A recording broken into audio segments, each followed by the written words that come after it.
right, thank you again to DJ Jahi of Public Enemy 2.0. Let's hear it for our DJ this evening. Thank you. Thank you all once again for coming to Into Action. We have incredibly dynamic programming tonight, tomorrow, all week long. We've been here. It's extremely, extremely exciting. How many of you, show of hands, have been through the gallery? Awesome. Beautiful. As I always say, I want to make sure that we are extremely aware and take a moment to acknowledge the sacred ground that we are on and the ancestors who have walked before us, who have paved the way for us to be here tonight. So let's take a deep breath in together and out. Thank you. So I've had the incredible good fortune of working with this brother that I'm about to introduce a few times before. He is a contributing artivist to this show, all the way from New Orleans, graffiti muralist, highly sought after visual artist and filmmaker. Please welcome to the stage, Brandon B. Mike Odoms.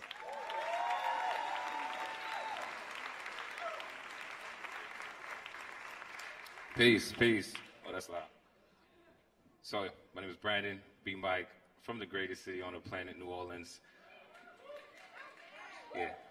A long time ago, an elder told me, he said, he spoke the words of Dr. King. He said, almost always, or Dr. King said, almost always the creative, dedicated minority has made the world a better place. As a visual artist, that immediately was a sense of responsibility, like some weight.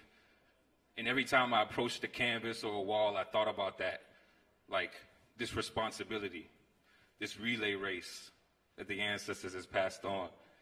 And so from that point, I searched for opportunities to use my paint can and my paintbrush to speak, to try to articulate truth. Which brings me to this opportunity that was positioned to me. I'm from New Orleans. There was a scenario or a story called about 3 men that became known as Angola 3.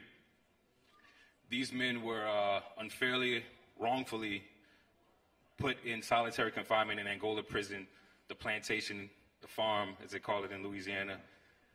And Albert Woodfox spent 43 years in solitary confinement, 43 years, in a cell the size of a parking space, a park in one spot for 43 years, 23 hours a day for 43 years. Art for Amnesty, my homie Marvin Bing, Gina Belafonte, they challenged me with the opportunity. They said, can you articulate this story? Can you say something about this to the people in New Orleans? And so this was one project. This was a mural that spoke directly to that story. It was right across the street from the Superdome where the Saints play. And as everyone would walk out, they were confronted with this reality. It pierced their bubble to make them realize that while you're enjoying this opportunity, somebody else is locked down. And this was me on another opportunity painting his story. This was all while Albert Woodfox was locked up. And I had the opportunity to speak with him on the phone, and I remember being blown away by his sensibility, by his courage. And then I got word after this project was over and started to speak his story and hear people speak his story, and many other efforts of many people working towards getting him free. About a year later, he was released.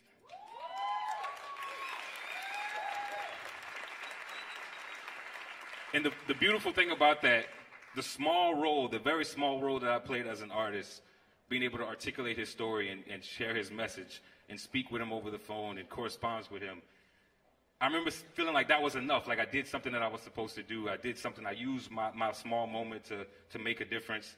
I have this studio in New Orleans. It's a 35,000 square foot warehouse called Studio B. And I remember one day chilling in the studio. It's open to the public. And the young lady working the door, she was like, you're not going to believe who just walked through the door. And I'm like, who? You know, my mom, my cousin. And she was like, Albert Woodfox. And so he came into the space and he stood in front of his painting. And I still remember the words that he shared with me. And he had this strong sense of appreciation. He was like, thank you for making me feel human. Thank you for sharing my story. And I remember from that point on, I remember my whole concept of freedom was changed and altered by his testimony. And every time I see him in the streets of New Orleans, it's a continual lesson, a continual process. So I want to encourage you all those creative individuals out there, remember those words of Dr. King. He said almost always that small group of creatives, the creative dedicated minority, has made the world a better place. And this is a small example of how that's possible. Peace. Thank you.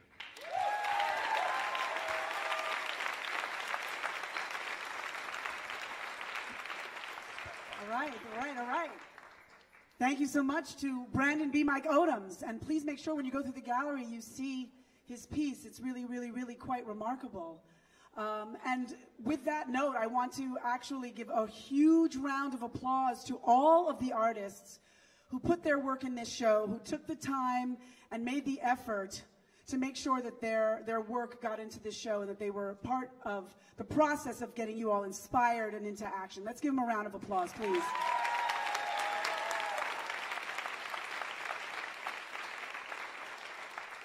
I also very much want to give a round of applause to all of the volunteers who have been working tirelessly with us. They have been absolutely incredible, very inspiring. The way they have shown up for us has been such a huge lift, and we're greatly, greatly appreciative. So even once again, let's give them another round of applause.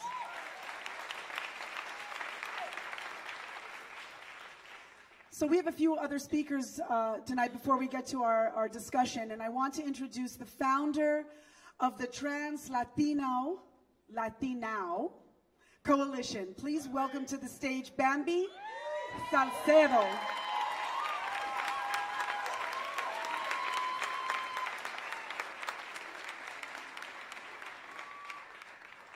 What's up, beautiful people?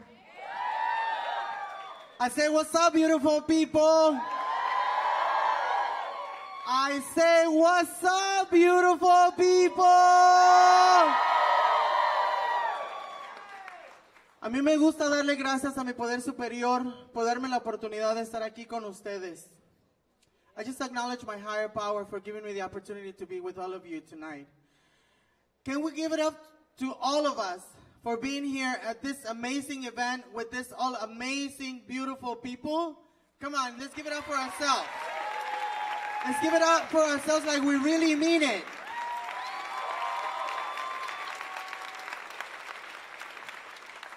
I also want to acknowledge the beautiful trans and gender nonconforming individuals who are in the room. Can you raise your hand really quick?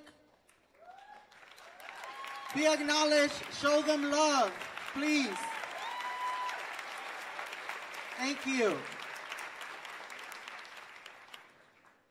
I'm Bambi Salcedo, and I have the privilege to be the CEO of the Trans Latino Coalition. My definition of a CEO is community elevated officer. Because the community, all of you, have the one who have uplifted me to be who I am today. I am one who has survived incarceration. I have been institutionalized for the vast part of my life. I started being institutionalized since I was 12 years old. I have been in immigration detention. I have been sexually violated. I have been beaten up in prison and in jails and in immigration. And I'm here to tell you that those are the same experiences that trans people continue to experience in the prison industrial complex and in immigration. And it's important for us to know and understand that, because it's important for us to know and to do what we need to do if we believe in social justice. If we really mean what we say with the beautiful art, then we can create the changes that need to happen. But it's important that we educate ourselves and that we intentionally open our minds and our hearts for us to be able to change the lives of our people. We are all human. And a lot of us don't even understand what that really means.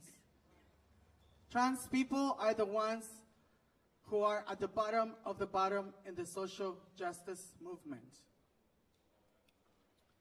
But I believe that we together can change the landscape of our community. Can we do it? Can we do it? Can we fucking do it? I believe, and I hope that you can also believe and consider trans and gender nonconforming individuals as part of this society and as part of our humanity. Thank you so much. Hold up. So, in this movement work, we on the front lines often have chants. And so, in the spirit of I believe, please repeat after me. I believe. I believe that we will win. I believe that we will win. I believe that we will win. I believe that we will win. I believe that we will win. I believe that we will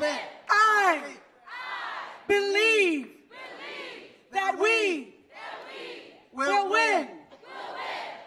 I believe that we will win. I believe that we will win. I believe that we will win. I believe that we will win. I believe that we will win. Thank you so much. And in this work, there are so many of us that come together that transcends race and gender and class, because we know that it's all hands on deck and we all have to work together. And in the spirit of that, I would like to introduce someone who works with our allies and who is a big ally. Please welcome to the stage Cristina Lear from White People for Black Lives. Thank you. Hi, everybody. How you doing? As she mentioned, I'm a member of White People for Black Lives. We work in solidarity with organizations of color around Los Angeles. I have a question. How many people in here know that the Los Angeles County Board of Supervisors has approved $3.5 billion to build 2 new jails? Yeah, some people do, right? Do people remember voting for that? Right? Because they're not on ballots anymore. So you guys came out into action. I have to believe that people are up for taking some action this evening, right? So White People for Black Lives was asked to be part of a coalition called Justice LA. It's an organization of 40 social justice organizations that have linked arms to ask for a halt to this jail expansion plan.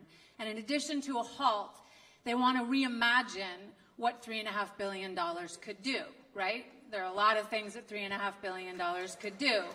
And to divert that money into alternatives to incarceration in our communities, right? So we held a town hall last week. The conversation has started, and we've rolled out a petition. It's housed at the ACLU, and this petition is to Board of Supervisor Sheila Kuehl, who's 3rd District. We need everybody to sign this because this is an everybody conversation, right? And there'll be specific conversations with all of the Board of Supervisors, some of whom I don't know, maybe there are people in the House tonight.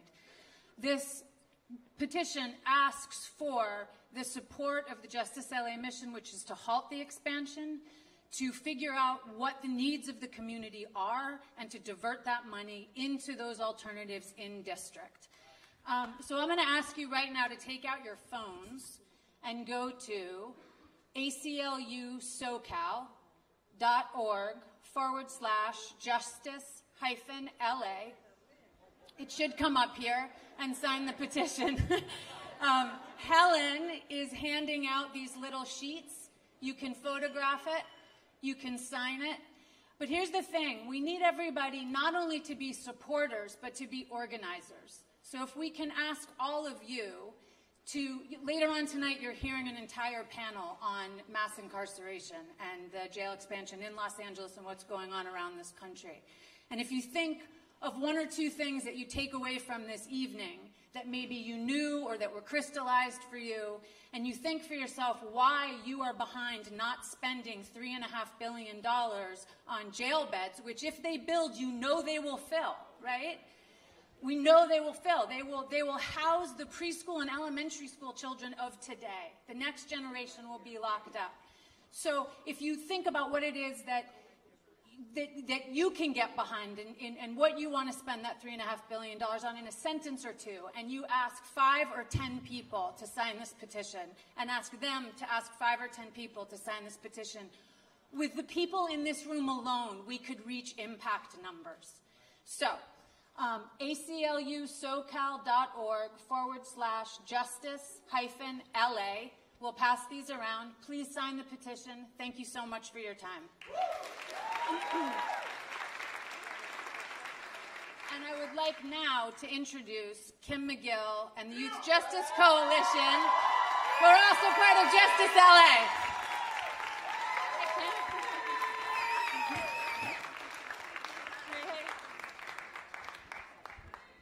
Is this working? Yeah. Hey, everybody. So my name is Kim. Lupita. I'm Jared. We're going to try to do this real quick, 2 minutes. We're also proud, in addition to being from Youth Justice Coalition, to be a part of Justice LA. And I want to start just by saying that if you went to the roof of this building and you look just a few blocks south, you'll see the largest jail in the world, part of the largest jail system in the world. And you look that's Men's Central Jail in Twin Towers. And if you look just a few blocks east of that, you'll see Central Juvenile Hall, one of 3 juvenile halls in LA County, the largest juvenile hall system in the world.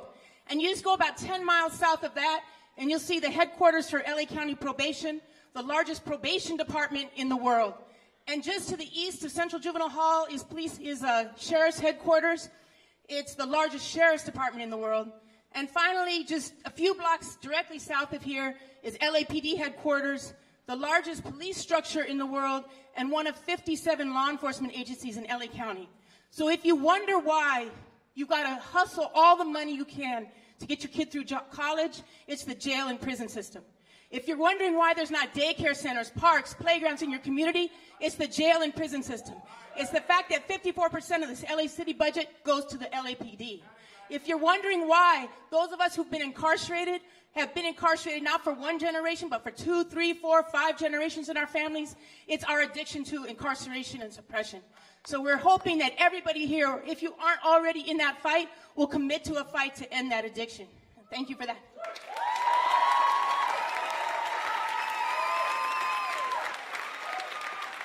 Just like Kim said, it's crazy how 54% of LA City's budget goes to law enforcement and only about 1.5% goes to a youth.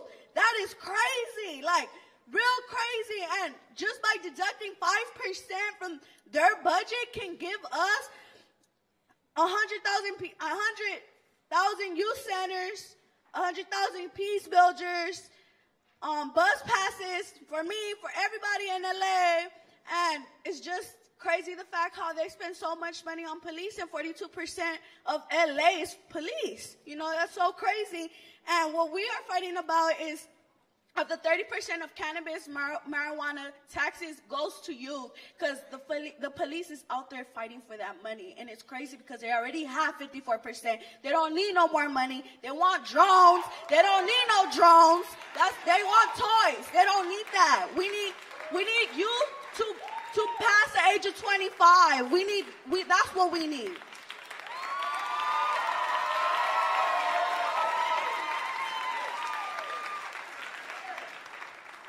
So the purpose of this event is for people to express themselves through art and about social justice. So I wrote a piece. It talks about poverty in our community. It talks about brutalization by the police. It talks about the missing fathers and a lot of different stuff that I personally experience in our community, and it's talking about what I've been through. So, with no further ado, I'm going to perform this piece. The name of the piece is called No Love in the Ghetto No More. Oh, and it's a reggae song, so if some of y'all don't understand, just know it's pure love. Na na na na na na na na na na na na na na na na na. Enough of them know if you see we reach. Me a walk with the Lord and my skin no bleach. How the youth not for rap and the youth not eat. Him not have no daddy so him roam the street. Me say me pray for the kids and the youth them. The system use and abuse them. Babylon a sit to them hungry and Babylon a shoot them. That's why me walk with the Lord and me not beg no new friend. Jaja me only true friend. And where the love gone, no loving and they get to no more. No loving and they get to no more. No loving and they get to no more. Intelligent youth behind a steel bar door. No loving and they get to no more. No loving and they get to no more. No loving and they get to no more. We see enough of them a try hold we down. We keep a smile on our face, we not go wear no frown. And way up in the sky, we not go touch the ground. And me born as a king, me I go wear my crown. We say me pray for the kids and the children. Youth want eat no food in my kitchen. Me put the blame on the daddies them are missing. Youth want a better life, and no want to go to prison. And mama go pray, say him no become no gunman. No say she rise up a righteous young man. Many days she don't know where the next meal a come from. And where the love gone, no loving and they get to no more. No loving and they get to no more. Intelligent youth behind a steel bar door. No loving and they get to no more. No loving and they get to no more.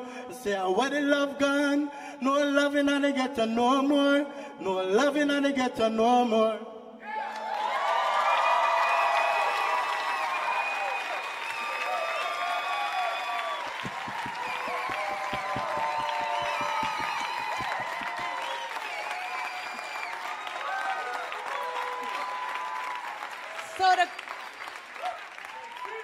To close out, we have several people in the audience. First of all the YJC members in the audience, a lot of love to you. It's our family right there.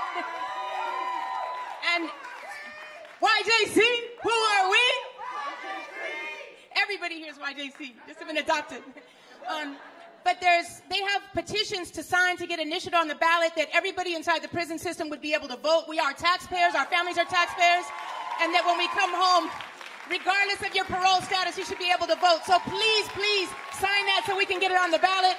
And we're just going to end with one last chant. We're also trying to close youth prisons statewide, and we want everybody to join that effort. So when we say close youth prisons, you say build youth leaders. Close youth prisons. Build youth leaders. Close youth prisons. Build youth leaders. Close youth prisons. Build youth leaders. Thank you very much. All right, Youth Justice Coalition. Thank you all so much. Awesome, thank you. Woo! When I say into, you say action. Into. Into. All right, well, let me actually formally introduce myself. My name is Gina Belafonte. I'm one of the producers of this event, along with many, many, many producing partners. I'm also the co-director of Sankofa.org, an organization where we work with artists, thought leaders, and celebrity in partnership with grassroots movements to shine a light like we're doing here tonight. How many of you here have heard of Tom's Shoes? Show of hands. All right, that's a fair amount. So most of us who have heard of Tom's Shoes before know that when you buy one pair, they give another pair away, which is totally dope. But what we don't know so much about is that there's a lot more that they do at Tom's Shoes.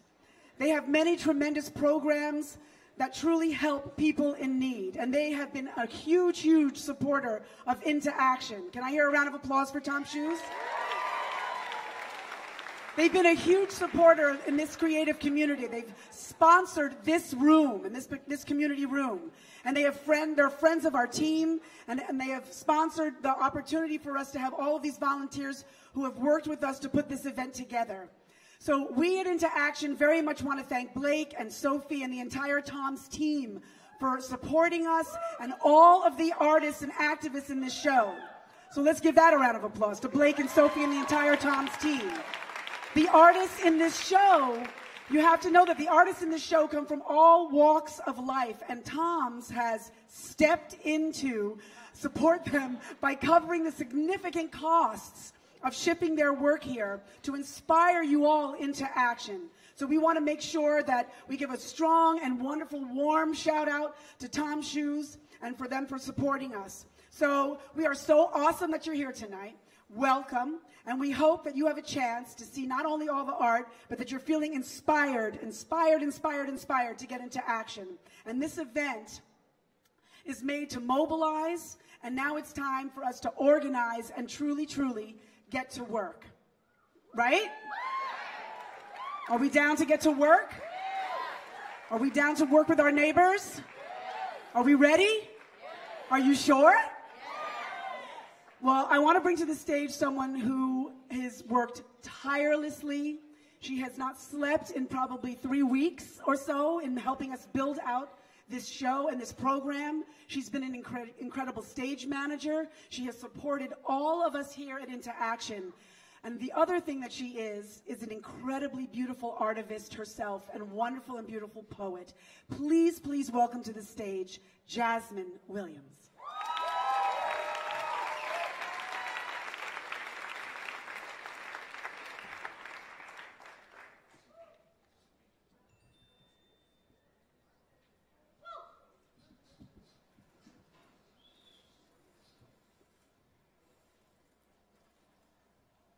If I ruled the world,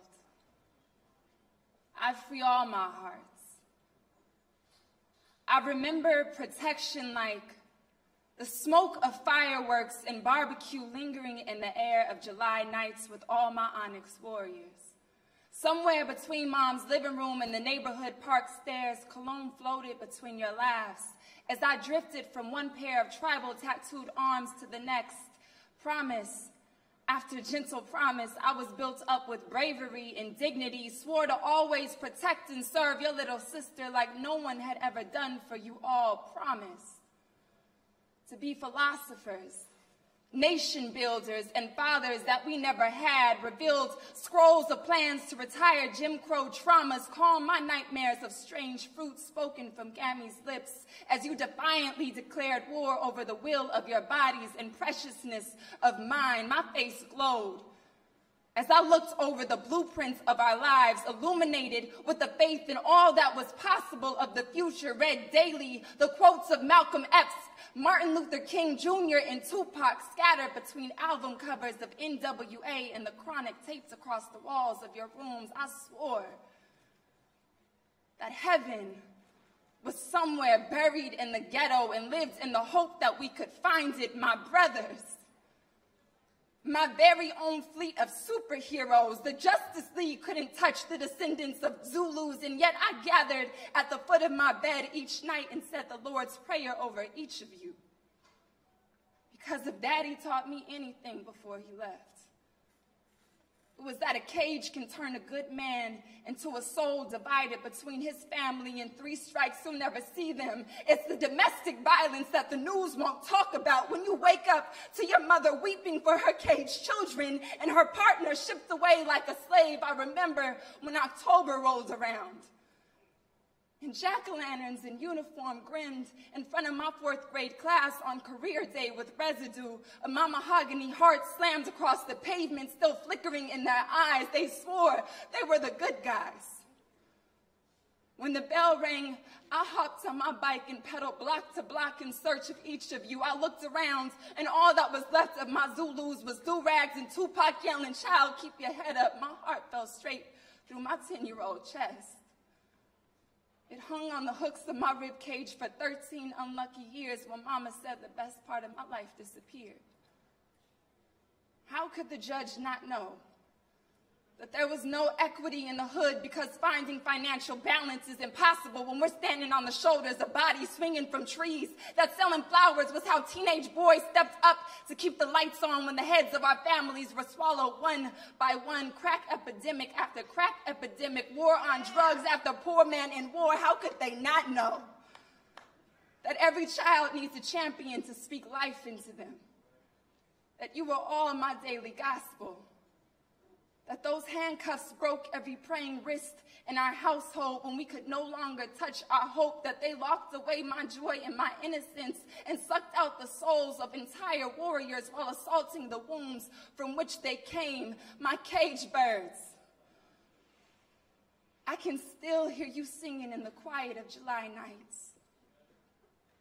I swear, if I ruled the world, I free all my hearts.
absolutely no pressure to introduce these next two gentlemen, but before I do that, let me remind you what a beautiful night to have a conversation that should make you feel very, very uncomfortable. And I say that not to make light of it. For me, it's a personal issue. I've had 4 relatives spend time behind bars, and for me, it's always been a mission to do something about it. And so today is another reminder, actually tonight is another reminder, that hashtags don't start movements, people do. And it's you in this room that's going to do something about it. And so give yourself a round of applause for, number one, being present, for challenging yourself to be uncomfortable. The issue that we are about to talk about is very uncomfortable. It's the civil rights issue of our time. My name is Julio Marcial. I'm the Director of Youth Justice for the Liberty Hill Foundation. Yes, and it's a real privilege for the last 20 years to be able to support with funds to organizations like the Youth Justice Coalition, to the Community Coalition. Those are truly the real heroes in this movement and this work that we often don't hear about. So I want to make sure that we let them know that we thank them for day in and day out to representing the people that are not in this room today. Let me remind you, 18,000 people are behind bars tonight.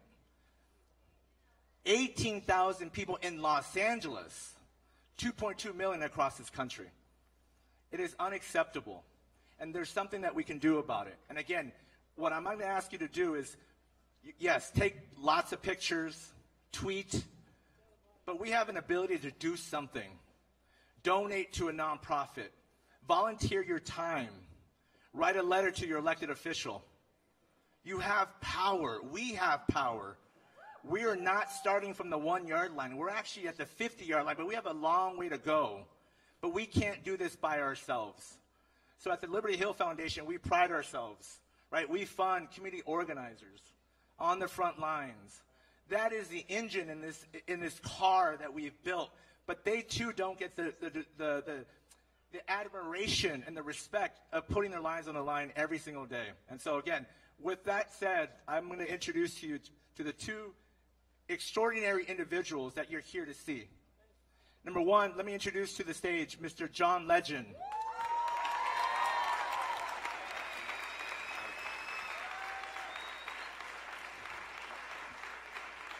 And following him, Mr. Bryan Stevenson.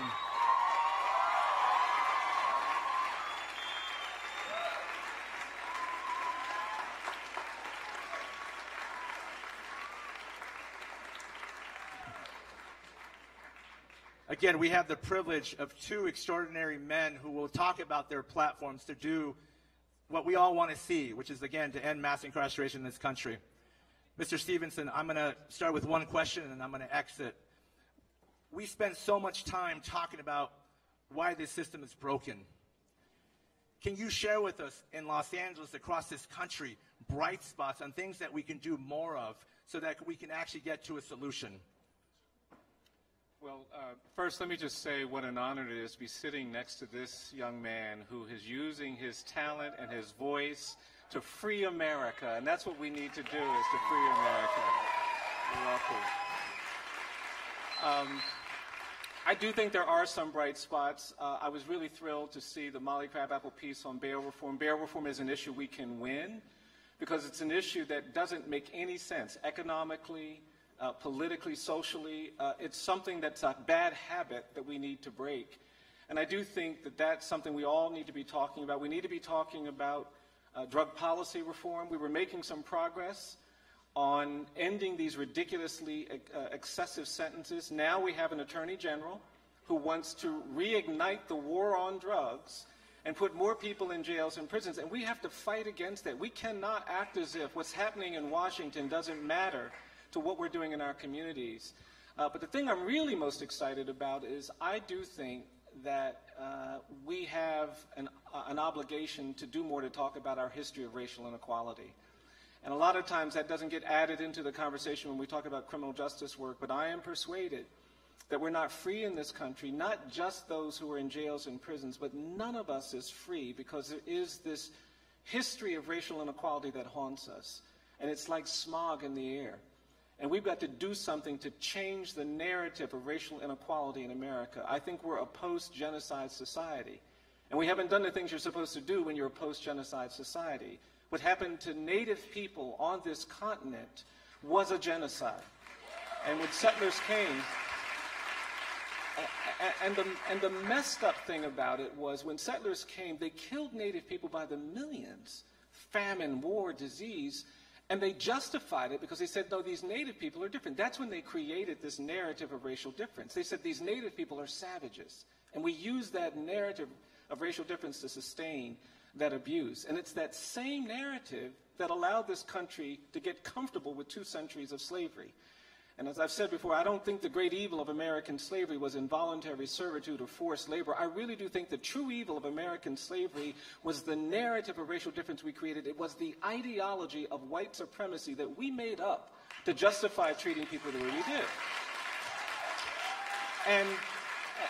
And I don't think we ever dealt with that. And if you read the 13th Amendment, not only does it exempt slavery, exempt people convicted of crimes, but it doesn't talk about ending this narrative of racial difference. It prohibits involuntary servitude, it prohibits forced labor, but it doesn't say anything about ending the ideology of white supremacy, this misguided notion that black people aren't the same, aren't as good as white people. And because of that, I don't think slavery ended in 1865. I think it just evolved. It turned into decades where we had lynching and terrorism, and the work that we're doing right now is confronting that legacy, because I get frustrated when we don't talk about how the demographic geography of this country was shaped. Older black people come to me sometimes and say, Mr. Stevenson, I get angry when I hear somebody on TV talking about how we're dealing with domestic terrorism for the first time in our nation's history after 9/11. They say, we grew up with terror. We had to worry about being bombed and lynched and menaced every day of our lives. And the thing that I think we have to talk about, you know, the demographic job, the city of Los Angeles, the black people in this city, the black people that came to South Central, the black people that went to Watts, the black people who came to Los Angeles and Oakland and Chicago and Detroit and New York and Boston and Minneapolis did not come to these communities as immigrants looking for new economic opportunities. They came to these communities as refugees and exiles from terror in the American South. And there's a line from Mississippi to LA, there's a line from Alabama to LA. And so one of the things that we're trying to do, and John has been so supportive of this, is we're building a museum and a memorial that is designed to tell the truth about this history. And this April, I want to invite everybody in this room. This April, April 26th, we're going to open something called the National Memorial for Peace and Justice. It's going to be a memorial dedicated to the thousands of lynching victims in this country who have not been named, who have not been honored, who have not been acknowledged. We're also opening something called the Legacy Museum, from enslavement to mass incarceration. Because I'm persuaded if we're going to end mass incarceration, if we're going to end abusive punishment, if we're going to end excessive punishment, we're going to have to talk about slavery, we're going to have to talk about genocide of Native people, we're going to have to talk about lynching, we're going to have to talk about segregation, we're going to have to talk about deportation. Because these things are a knot, and you can't just cut the strings on the outside of that knot and expect things to get better. We're going to have to get deep into this. And that's how we're going to prevent these horrific deportations. That's how we're going to create meaningful immigration policy. That's how we're going to value people of all colors. And for me, that's exciting. And that's really energizing that we actually have an opportunity to work on these issues, to talk about these issues. So that's what I'm excited about. And I shouldn't have talked that much, but John will tell you what he's excited about. I get put in this, a few times I've been in this terrible position of having to follow Bryan speak. And he should have to follow me and sing after I get done. Because then I'll finally have an advantage in this situation. But I want to say, first of all, thank you to Bryan for being here. He is truly an inspiration to me, and I know he's an inspiration to a lot of us in this room. I yesterday decided that I would call him a prophet because I feel like his message is prophetic, and it is powerful, it is inspiring, and it is, in some ways, he makes me angry every time I hear him speak. He makes me mournful every time I hear him speak, but he also makes me hopeful every time I hear him speak, because I know that we can do more to make our country better, our society better, our civilization better. And so I want to thank him for all the work that he's doing. And I think it's very important, the work that they're doing in Alabama, to tell the truth about what's happened in this country. And I think my role as an artist, Paul Robeson said that artists are gatekeepers of truth. And we have a responsibility to be honest with our the folks that share our music, that share our art. We have the power to tell stories. We have the power to connect people, to help them see each other's humanity, to empathize with their plight. And we need to see each other's humanity if we want to solve this problem as well. It's important that we tell the truth about what's happened, and it's also important that we see the value in every human being that's here right now, because if we don't, we'll continue to put people in cages, we'll continue to dehumanize them, we'll continue to have this system that is so oppressive that it destroys families and destroys communities. And we can't continue with that. We have to see each other's humanity, love each other, and then act on that love in a way that makes a difference. Yeah. So one of the things that I wanted to talk just a little bit about, or share a little bit of, is just kind of echoes what John is talking about. One of the challenges that I think we have to meet as we start dealing with this problem of mass incarceration, I really am persuaded that we've got to stay hopeful. When I go into jails and prisons, I meet a lot of people, and they're fighting a battle. And the battle they're fighting is whether they can stay hopeful enough to survive, to do the things that allow them to keep their heart where the heart is supposed to be, to keep themselves healthy. And it is this struggle between hopelessness and hope. And I actually think that we need to model a kind of hopefulness for people coming out of jails and prisons, for children being sent to jails and prisons. And if we're not talking about hope, if we're not modeling hope, I actually think we're part of the problem. And I'm going to probably get in trouble here, but I believe that hopelessness is the enemy of justice. Injustice prevails where hopelessness persists. And we've got to stay hopeful if we're going to do the things that end mass incarceration. I believe your hope is your superpower. Your hope is what gets you to stand up when other people say sit down. Hope is what gets you to speak when other people say be quiet. And without hope, we're not going to do the things we need to do. And so when we're having our conversations, when we're talking about what we're going to do, I think it is really important that we root our activism in an idea that we have to believe things we have never seen. I went to law school. I'd never met a lawyer till I got to law school. I grew up in a community where black children couldn't go to the public schools. There were no high schools for black kids when my dad was a teenager. And lawyers came into our community and opened up those schools, and that's how I got to go to high school. That's how I got to go to college. That's how I got to law school. Nobody ever would have believed that somebody like me could become a lawyer. I had to believe I could be something I had never seen. Had never seen any kind of lawyer. Certainly hadn't seen a black lawyer. And that consciousness has to shape what we've done. We haven't seen the prison population drop by half in a matter of 8 years, but we need to believe we can achieve that. We do. We do. And John and so many of our artists sing about hope so powerfully, but I just want to underline how important it is that we be thinking hopefully about what we can do. And we do need to celebrate when we have success, and we need to look at those examples of success and keep carrying those things forward.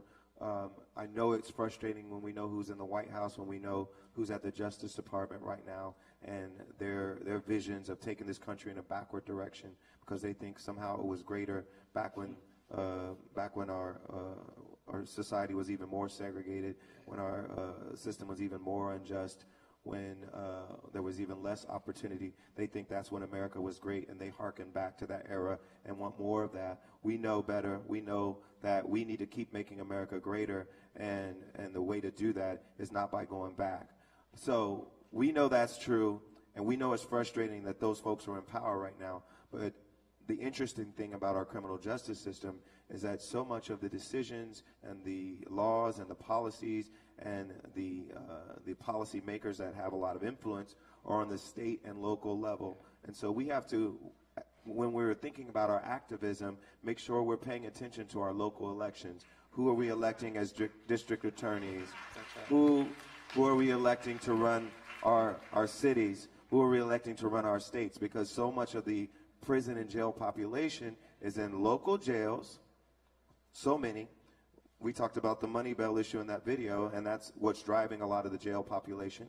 And then even in the prison population, most of the prisoners are state prisons, not federal prisons. And so we need to make sure we're paying attention to those lawmakers, to those policymakers, and saying, we want to hold you accountable for having a system that's more just and more loving. And we also need to think about what politics is. Politics reflects our values, reflects our morals, but it's also making choices about priorities, how we're going to spend money. Every time we spend money on prisons and jails, it's money that we can't use for our schools, money we can't use for health care, money we can't use for edifying our communities. And so every time we think about locking someone up, we have to think about the cost, not only of locking that person up, but what they call in economics the opportunity cost, which means not only does it cost something, but it also means we can't do something else that we should be doing.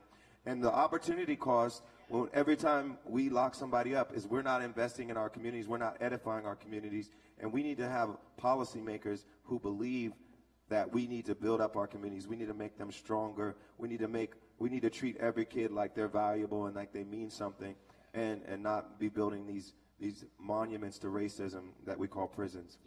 Yeah. I think. I tell people that there's a litmus test that we need to be subjecting every elected official to. And what I do is I go and I say, do you know that the prison population in America was 300,000 in 1972 and is now 2.3 million? Do you know that? Do you know that the United States has the highest rate of incarceration in the world? Do you know that we have 5% of the world's population, but 25% of the world's in prison? Do you know that there are 6 million people on probation and parole in this country? Do you know that there are 70 million Americans with criminal arrests, which means that when they try to get jobs or they try to get loans, they're disfavored? Do you know what we've been doing to women over the last quarter century, when the percentage of women going to prison has increased 646%? Do you know that 70% of the women we send to jails and prisons are single parents with minor children? Do you know what happens to those children when we take those moms away? Do you know that people coming out of jails and prisons in many states lose their right to vote? Do you know in states like Alabama that 30% of the black male population has permanently lost the right to vote? Do you know that we have 13 and 14-year-old children sentenced to life in prison with no chance of parole? Do you know that we have hundreds of thousands of mentally ill people in our jails and prisons? And you ask these questions. Do you know that the Bureau of Justice now predicts that 1 in 3 black male babies born in this country is expected to go to jail or prison?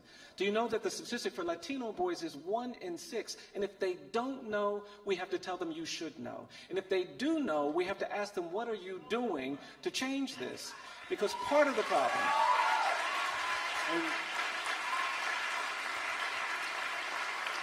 and we have to understand how egregious our current system is. I think we get so used to being in America that we forget how incredibly inhumane America is compared to other countries.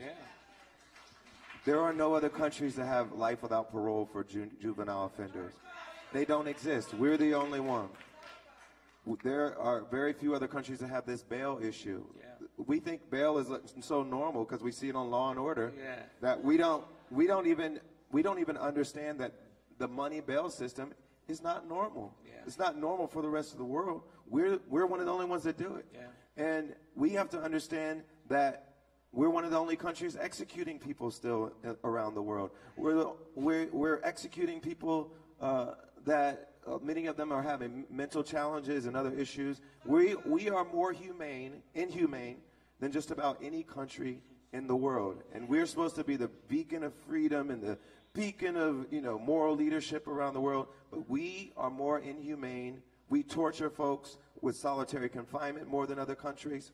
All of these things are things we have to fix, but we've gotten so used to them, we think they're normal. But it's not normal. It's egregiously inhumane, and so we need to be radical in our vision and our goal of what justice should look like in America, because what we're doing now is radically bad.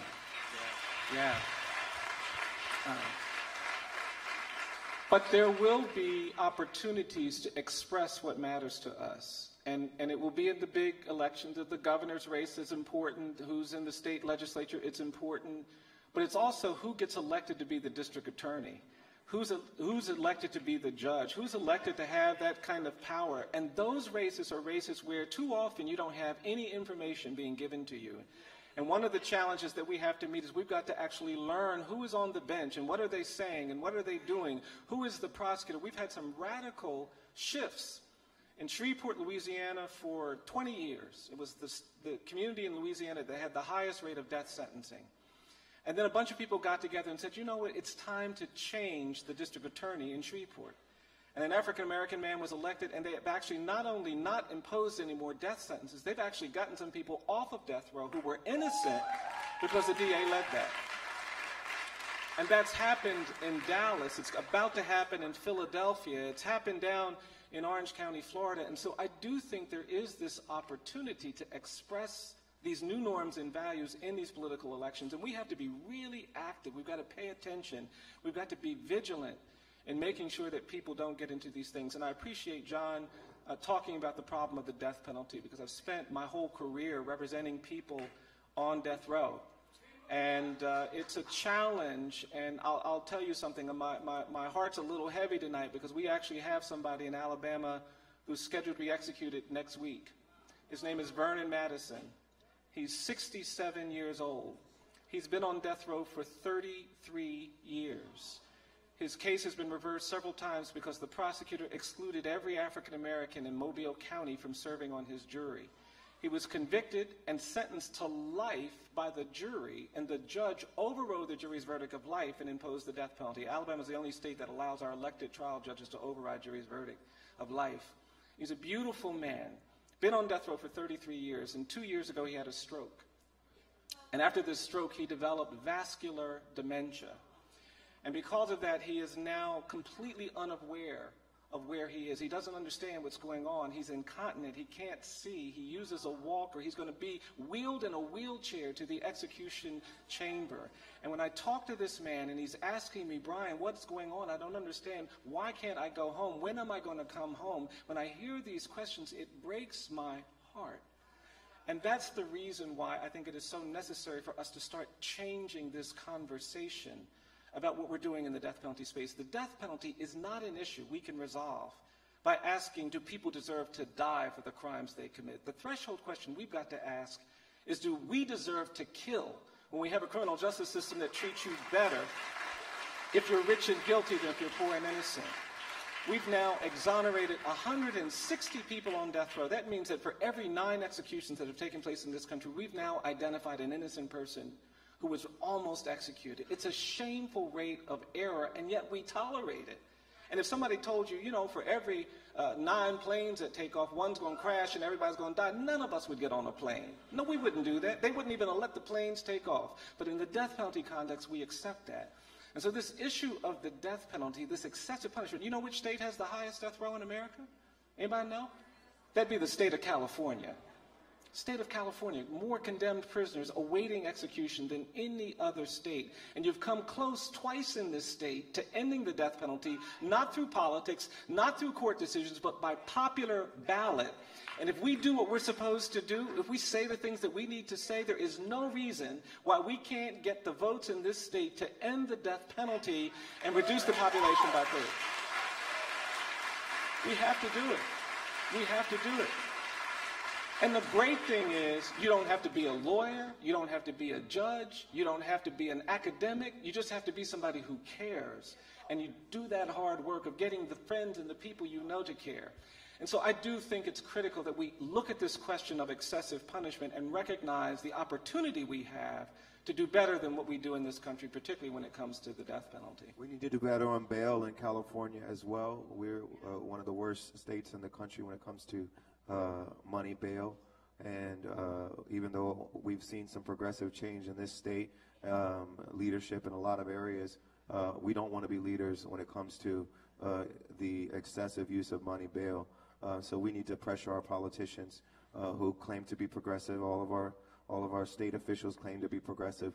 We need them to be progressive on the bail issue as well. Yeah, really important. And there's still work to be done on the 3 strikes laws, on the number of people we're putting in prison under these habitual felony offender laws. And I saw my good friend Kim, who's doing the Youth Action Coalition here in LA, and a lot of wonderful activists working with our children. And I definitely think we have to talk about what's happening to our kids. You know, I go into poor communities sometimes. I sit down with my young friends, and I ask them to talk to me honestly about what's going on. And the thing that breaks my heart is when I sometimes talk to 12 and 13-year-old children who tell me that they don't expect to be free by the time they're 21. And they say that because that's what they see happening in their community. And this profound absence of hope is a function of what we have done in this country to children. And one of the urgent issues that we have to address as we talk about these issues is changing this narrative that has been created about children. We had these people going around 40 years ago arguing that there was a new species of child. And they said that this new kind of child may look like a kid, may sound like a kid. They said, but don't be confused, that's not a kid. They came up with a new label. They said, that's not a child. They said, that's a, quote, super predator.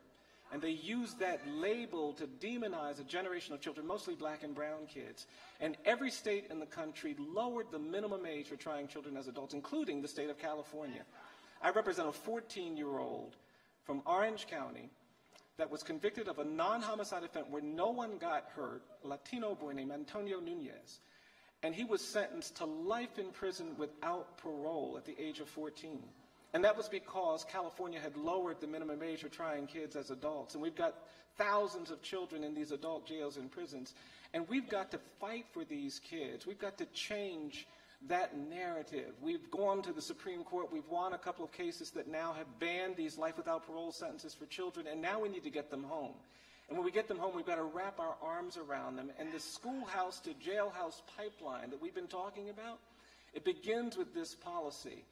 And so 3 of the things I'm going to urge and lift up is that we have, on any given day in America, about 10,000 children housed in adult jails and prisons. There's still 28 states where that's going on.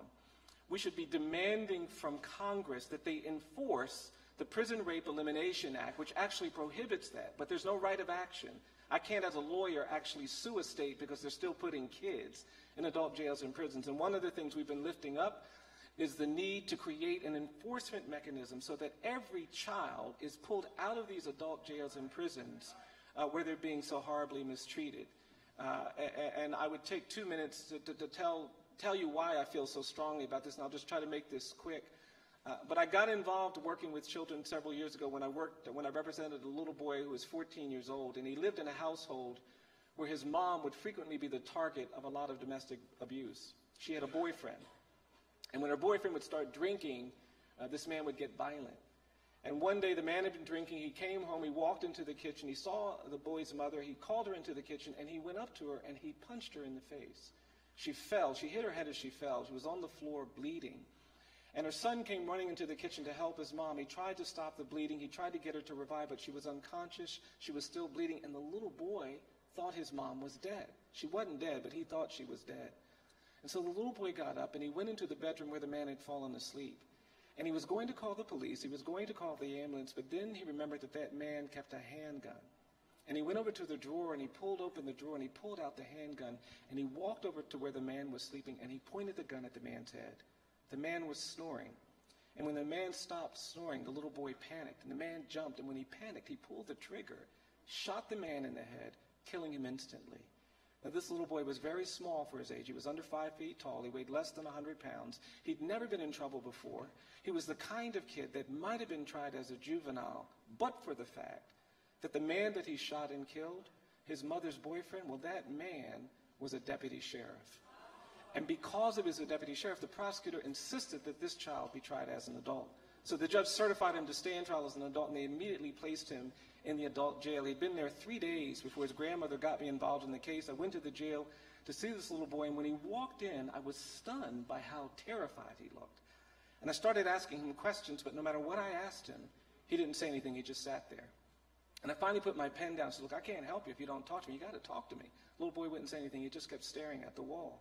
So I got up and I walked around the table. I pulled my chair close to him. I said, come on, you got to talk to me. I can't help you if you don't talk to me. And he wouldn't say anything. And I couldn't figure out what to do. And at some point, I just leaned on him. And when I leaned on him, he leaned back. And when he leaned back, I put my arm around him, and I said, come on, you got to talk to me. Tell me what's going on. And that's when this little boy started to cry. And through his tears, he began talking to me, not about what happened to his mom, not about what happened to the man, but he started talking to me about what had happened at the jail. He told me on the first night several men had hurt him. He told me on the next night he'd been sexually assaulted by several people. He told me on the night before I'd gotten there, so many people had hurt him, he couldn't remember how many there had been. And I held this little boy while he cried hysterically for almost an hour. I finally got him calm. I said, look, I'm going to get you out of here. You stay right here. And I will never forget trying to leave that jail, and that little boy grabbed me by the arm, and he said, please, please don't go. Please don't go. I said, no, it's okay. It's all right. I'm going to get you out of here. And when I left the jail, the question I had in my mind is, who is responsible for this? And the answer is, we are. We've allowed our most vulnerable children to be thrown away, to be traumatized, to be locked up in these jails and prisons. And we've got to change this narrative that some children aren't children. The way we show our commitment to children is not by how we treat privileged kids and gifted kids and celebrated kids. We show our commitment to children by how we treat poor kids and incarcerated kids and abused kids. I believe that. And it's got to be our work with those children that informs how we think about. That's how we're going to end the schoolhouse to jailhouse pipeline. By lifting up the idea that all children are children. They need somebody to love them. They need somebody to hug them. They need somebody to be with them when they're in moments of conflict and crisis. And this urgency, this crisis around what's happening to our young people, I want to urge all of you to get behind. There's some amazing activists and advocates here in LA doing great work with young people. Stand with them, support them, encourage them, affirm them. That can be so powerful. It's what John does. It's what so many of the great artists that have truly understand the power of art to transform can do. And we need all of you to join in that effort. Our children need us. They need us.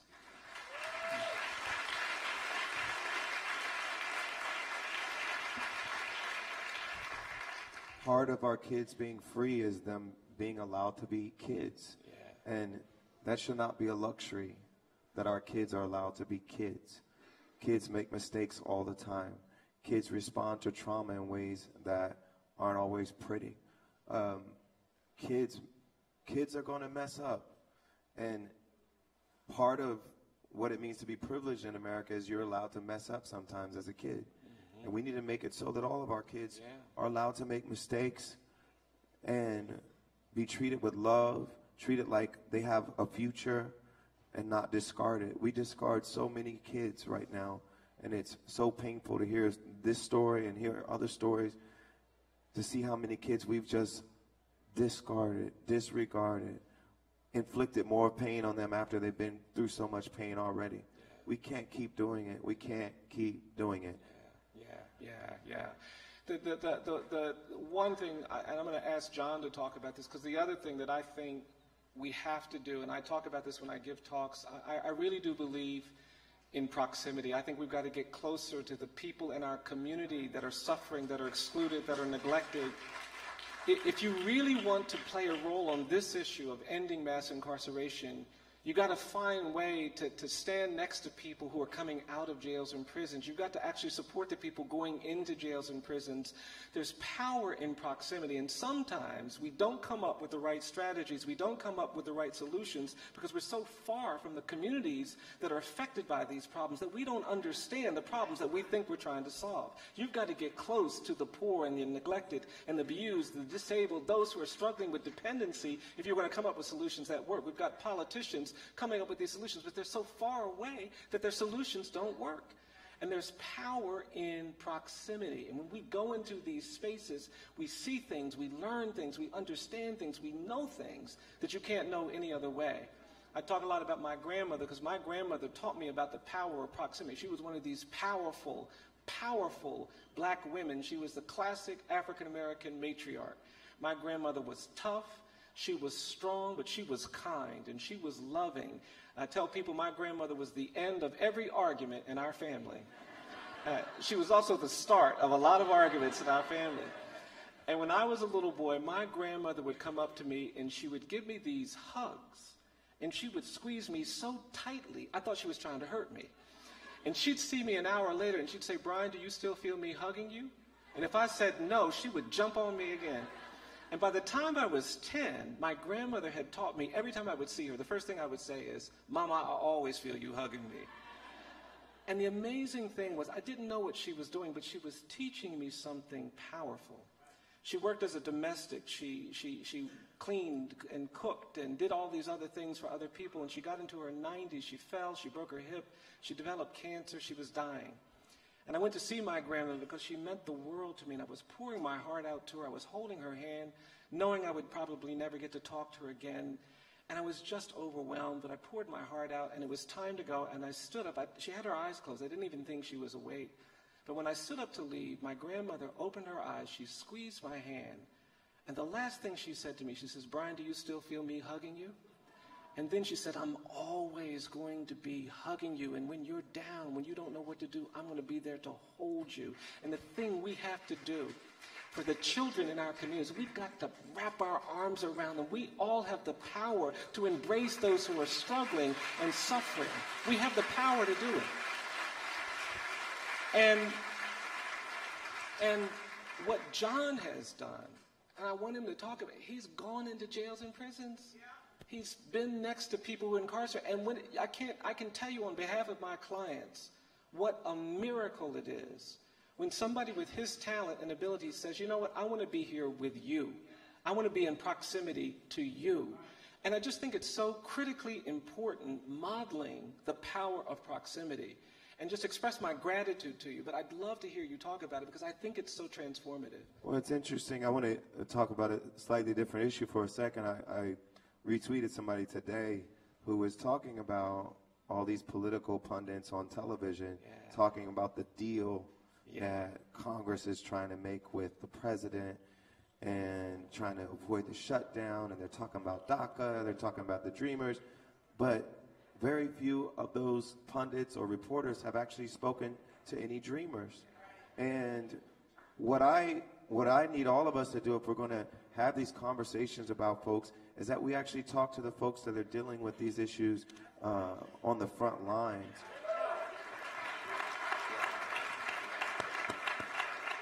It's very easy to sit from our perch and pontificate about what's happening, but we need to connect to the human beings that are dealing with it every day.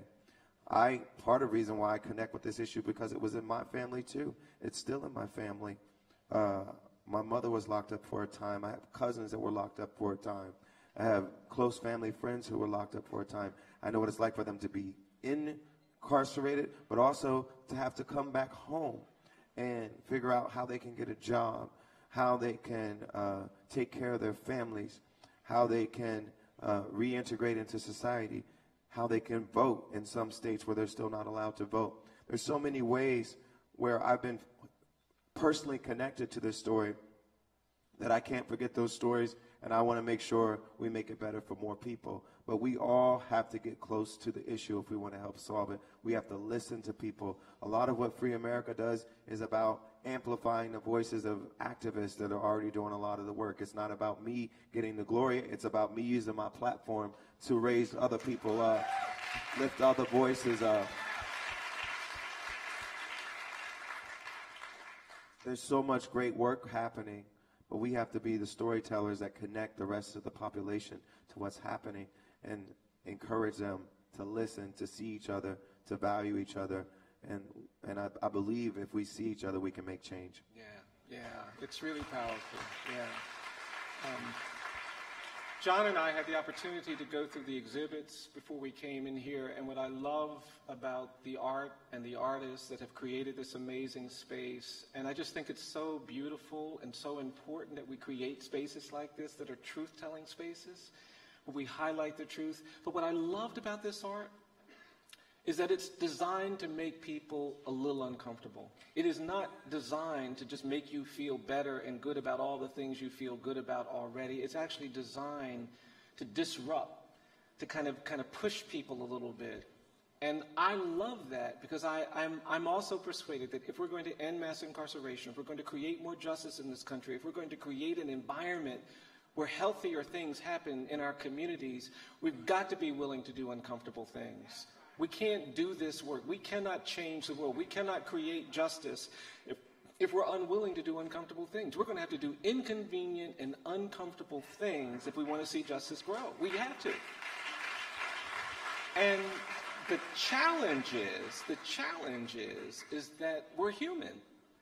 And because we're human, we're biologically and psychologically programmed to do what's comfortable. We like comfort. And there's nothing wrong with comfort. I'm not saying there's anything wrong with it, but that means we're going to have to make a choice to do something uncomfortable if that's the thing that has to be done. That means we actually have to be thinking about the inconvenient and uncomfortable things we're going to do. And I've tried to research on this one. This is how difficult I find this sometimes. I actually look for some examples where equality prevailed, where justice triumphed, where oppression was ended, and nobody had to do anything inconvenient or uncomfortable. I can't find no examples of that. And the thing about doing the uncomfortable thing is that you actually gain power the more you do it. You gain power the more you do. I tell this story.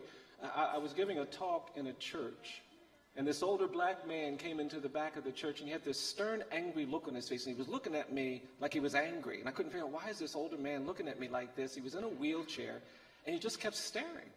And I got through my talk, and people were very nice and appropriate. They came up at the end of the talk. They were saying nice things. But that older black man was sitting in the back just staring at me with this stern, angry look on his face. And when all the other people left, he wheeled himself to the front of the church. He came down the center aisle of that church.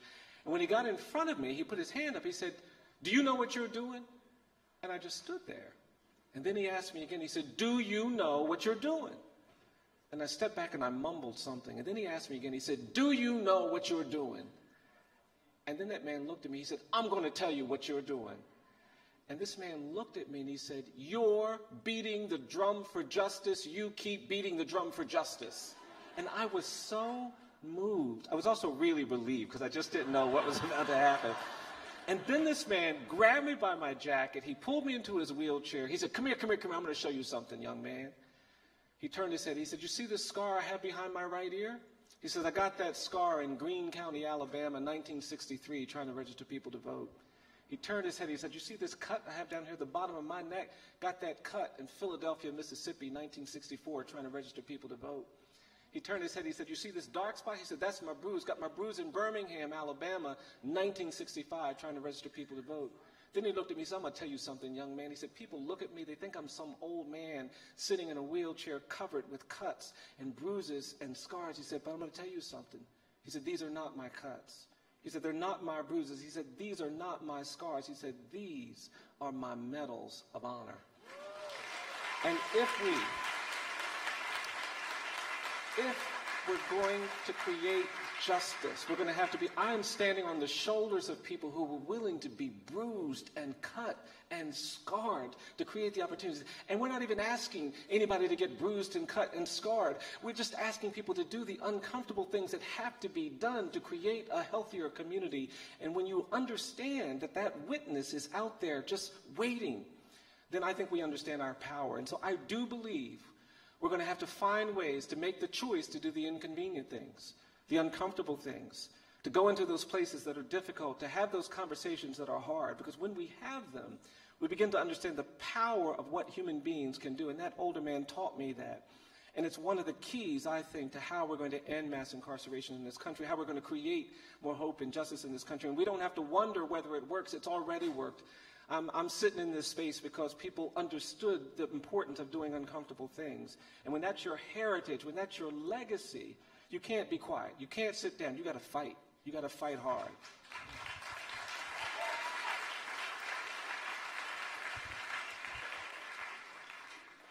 We have to do all those things, and we also have to participate in our electoral system and make sure not only do we vote,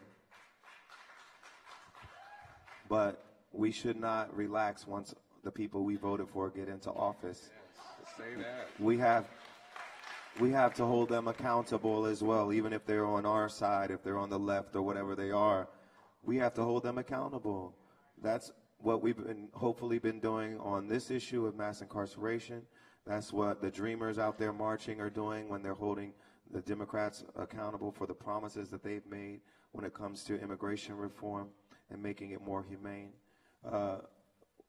They have to listen to us. Democracy matters, And democracy isn't just about voting. Voting is important, but it's important that we push even the people that are on our side to know that we're watching them, we're paying attention to what they're doing, and we want them to do the right thing on behalf of the people that put them in office. And so we have to pay attention to all of this that's going on, be engaged, read what's happening, listen to what's happening, talk to folks who are affected by these things, and then translate all those things you're hearing to action that will make our policymakers accountable for what they promised to do for us. Yeah, I love that this conversation has been framed around the words into action, because I do think that's important.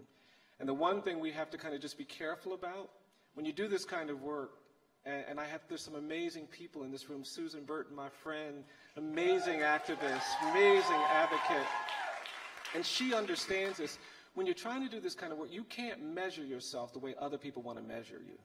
Because they'll give you a metric system that doesn't work for people who are trying to change the world. All of you students, if there's students here, I want you to study hard. We need you to be smart. We need you to be informed. We need you to be tactical. We need you to have the kind of knowledge that allows you to liberate communities and people. I want you to study hard. I want you to do the very best. But I also want to say to each and every one of the students in here, don't ever think that your grades are a measure of your capacity to change the world, because they're not. They're not. I think it's important that we be able to have jobs that allow us to take care of our family members and the people we love. But I also think it's important that we understand that our income is not a measure of our capacity to change the world. It doesn't work like that. And it's in that spirit that we have to recognize that the boundaries aren't always intellectual or financial. A lot of times they're spiritual. It's what we're willing to do. It's what we're prepared to do. And in that context, this is a struggle that has a spiritual component to it. And I'm going to get in trouble here because I'm probably going to say more than I'm supposed to say, but I do think it's important that we understand that we can't change the world with just the ideas in our mind. We're going to change the world when the ideas in our mind are fueled by the conviction in our heart. And it's what's in our heart. I really believe this. I really believe this. It's what's in our heart that can actually get us to do the difficult things. I represent people on death row. This case I got next week is going to weigh on me. It's going to be a challenge, but I'm going to get through it. And I want my client to survive. We're going to keep pushing. We're going to keep fighting. And the thing that I'll say to you, when you're doing hard things like this, you should keep in your mind this one thing. Stay on the side of love. Don't let the struggle, don't let the anger, don't let the conflict, don't let the controversy push you away from the side of love, because love is the thing that allows you to stay human. It's the thing that allows you to see beauty when people see ugliness, to see opportunity when people see nothing, to see life when people see death. And because of it, you've got to stay on the side of love. You see, it's love that allowed enslaved people to keep holding on to their humanity when they were being chained and trafficked during the domestic slave trade. It's love that allowed people to survive lynching and terrorism and stay whole to their family and their children. It's love that allowed my parents to be humiliated every day by segregation and still teach me that I'm better than what these signs are telling me that I am. It's love. And we have to love our young men and women, our children that are caught up in this criminal. We have to love them. And I do think it's important that we hold on to that.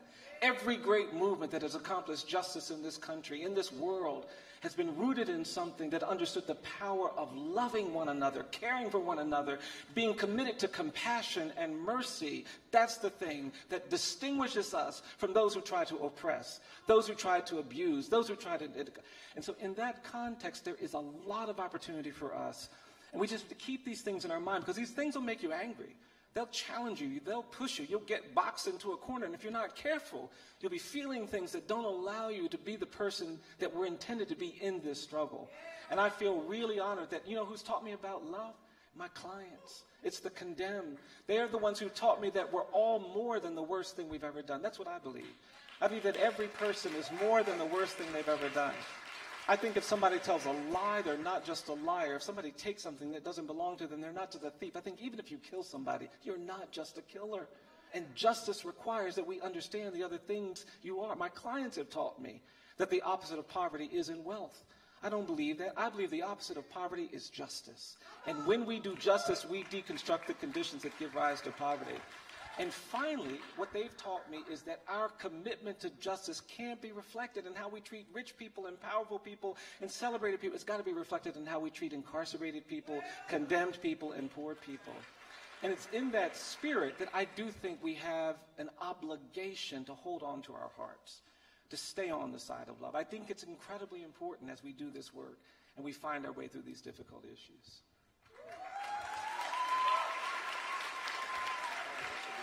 Yeah.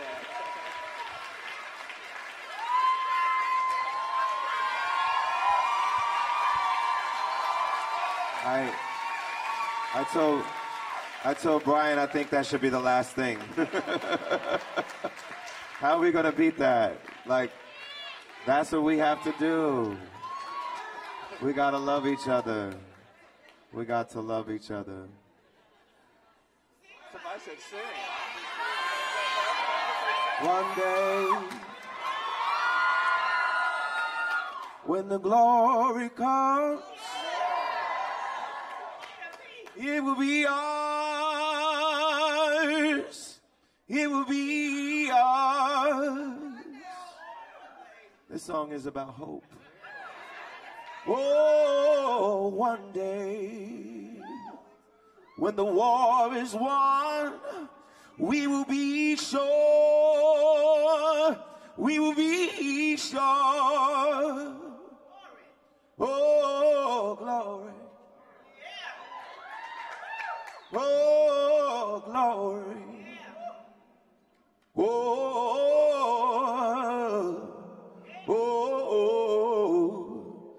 Now the war is not over. Victory isn't won. But we'll fight on to the finish. Then when it's all done, we'll cry glory. Oh, glory. Oh.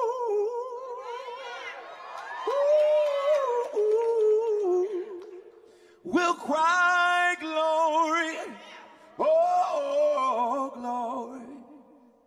Oh, yeah. One day, when the glory comes, it will be ours. It will be ours. Oh, glory.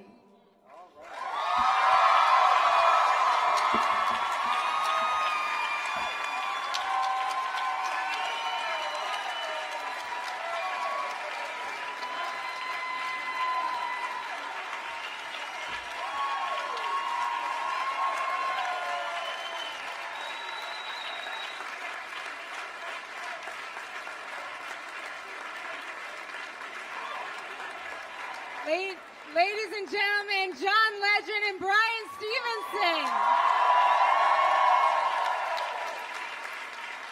I don't know what you do with that. I don't know what you do with that kind of moment. I don't know what you do with that, but I believe that we take action. Has somebody been inspired here tonight? Let me see you say yes. Has somebody been inspired here tonight? Let me hear you say yes. And if we take that inspiration, as we've heard, the whole call to action tonight has been that we take action on what inspires us. So I want to invite all of you right now to take action. You heard the call of YJC. You heard the call of Justice LA. You've heard the call of Bryan Stevenson and John Legend. If you want to take action, we're going to encourage you to text 33222 right now and text the word prison, and it's going to pull up a number of organizations that are doing on-the-ground work that you can support right now. I want to thank Gina Belafonte. I want to thank Friends at Work and Free America and the Equal Justice Initiative who made all of tonight happen. We are going to invite all of you who want to exit. Please exit through the door on my left, your right. There's some volunteers waving. It's going to make our traffic flow a lot easier. Once you've exited, you're welcome to come back and see the gallery afterward. Thank you all so much for being here tonight. It is an honor to be in the presence of such fighters and such activists. Enjoy your evening and good night.